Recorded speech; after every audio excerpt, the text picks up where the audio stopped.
Makhosi amakhulu indlondle enkulu shingishanzo moya amavula kuvula emzini noma yamadoda banikazi bomsebenzi baphathi bomsebenzi sicela nakumdala wensuku ngani zakwethu Gogo Bathini Mbatha lo siku series yethu yokugcina okuyiseries yokuphahla ngani zakwethu. It's very important ukuthi uma uphahla wenze sure ukuthi ukuphahla kwakho kunesizotha, ukuphahla kwakho kune-meaning, ukuphahla kwakho kune-purpose, ukuthi njengoba uphahla uphahlela ini, kungani uphahla.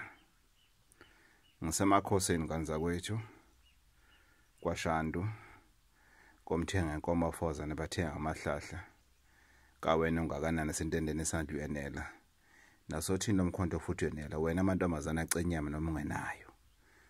Ngani zakwethu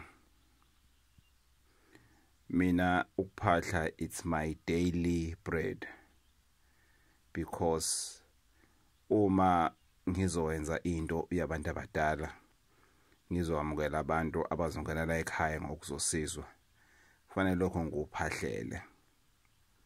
So ukuphahla kumina njengomelaphi wendabuko it's whenever ngizokuseza umuntu kufanele ngiqale ngiphahle ngicele koba kubo ukuthi nanga umuntu engizomsiza, ngicela ukuthi ngimsiza futhi ngimsize ngokweqiniso, ngicela ukuthi izinto zonke engizenzayo ngizenze ngokweqiniso, ngicela ukuthi abantu abadala nomvinqange bangipha amandla ukuthi ngingabi namanga ngingabi yiqili, ngarobha abantu izimali zabo bebeze kimi ngokuthi bengithemba ngokuthi bazolashwa kanti mina ngizobaqola. Angifuni lokho. Bese ngicela futhi most importantly ukuthi ngicela bangivezele inkinga zabo so that umuntu ngizokwazi ukuthi ngimchazele inkinga zakhe, ngimtshene umuntu ukuthi wena into ekulethelana kunje nangoma wakho uyakhuluma uthi kunje nangosibani bani uthi kunje umuntu ekwazi uconfirm. Ingakho mina mangiphahlile ngikwazi ukuthi uma umuntu ngazange idonse inkinga yakhe emlethela ekhaya akakhokhe lo muntu lo u200 wakhe wokuhlola uphindela nawo emuva. Ngani zakwethu ngokukhulu kwithoba ngiyacela ngale episode yesihlanu ukuthi uma sizophahla hey makhosi, uma sizophahla ngani zakwethu asiphahle siphahlisisa.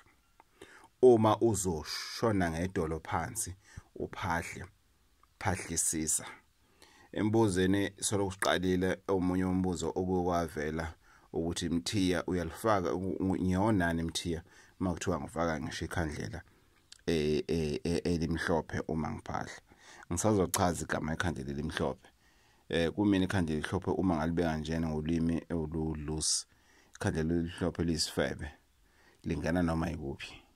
Ikhandlela elimhlophe li unreliable lingena noma ikuphi. So ngizokuchazela mase sifike seriesini yamakhandlela ukuthi ikhandlela elimhlophe ungalifaka la noma ungalifaki la noma wenzeni. Okwamanje ngani zakwethu ngithi ngiyabonga ngokuthi nixhile kumina, ningibonise support nokuthanda nokwamukela umsebenzi engiwenzayo ngokuchaza izinto ngokuhlukahlukana kwazo. Iseries lena ngani zakwethu yokuphahla sithi ukuphahla is very important. Ukuphahla is for those abanabantu abadala. It's not for everybody. Not everybody is required ukuthi ayophahla. Not everybody. You can't have a problem at work and then athi umuntu hamba uyophahla. No, hamba uyoshisela impepho ekhaya. Yes. Kodwa hamba uyophahla. No. Unabantu abadala? Yes or no? If yes, then hamba uyophahla.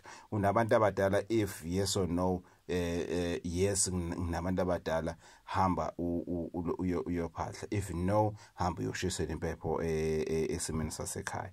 So ukuphahla ngani zakwethu it's a very deep and profound procedure ekhona ekwelapheni, which is we need to treat it as such. You don't just wake up in the morning and go to uyophahla ekubeni ungenabo abantu abangaphe kwakho abakuphethe. Gogo Bathini Mbatha 083 533 9183 083 533 9183. I'm only available empangeni. Ngane zakwethu, from now onwards, when you make an appointment, you're going to pay imali consultation, so that by the time ufika lana siyakuhlolela nje kuphela and everything. I'm tired of people abafika lana benza ama appointment. I was supposed to be with my family today. I was supposed to be with my son. My son, he has challenges that needs a father figure, but I'm not there for my son in Johannesburg because of people who have made appointments and they disrespect me in such a way that they will send a message today to say angeke ngikwazi ukufika. So for that, moving forward, you make an appointment, you pay, you deposit the money for consultation, and if you didn't come that day, your money, ngeke usayithola, safana ukhokhe futhi. That's it. I'm sorry. That's how I have to do it. And if it means less people that I consult, it's fine. Let it be. You make an appointment, you pay. You don't come, you forfeit your money. Simple as that. You come, you work on that money. As simple as that. Gogo Bathini Mbatha 083 533 9183. Malucho.